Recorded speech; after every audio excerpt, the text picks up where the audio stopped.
Some doctors are good at fixing broken legs or upset tummies, while others are good at helping cure more unusual problems, like a case of the hiccups.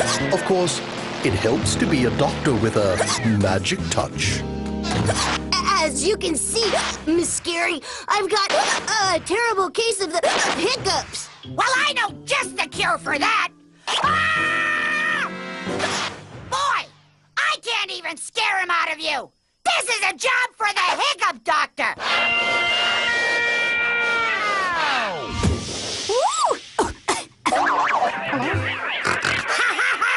I love when you do that. Hiya, Miss Magic. Can you help me?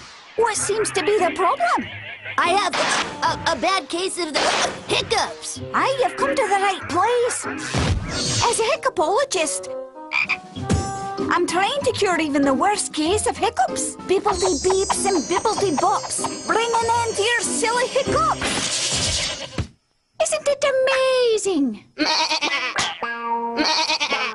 Totally. But now Miss Daredevil talks like a goat. Yes, but her hiccups are cured. Okay, maybe not completely cured. I don't speak goat, but I think she wants her old voice back. No problem. Let's just try this again.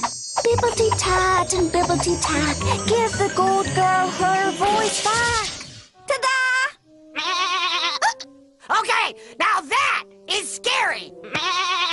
Oh, this is more serious than I thought. Bibbledy-doo and bibbledy-does, turn her back into the way she was.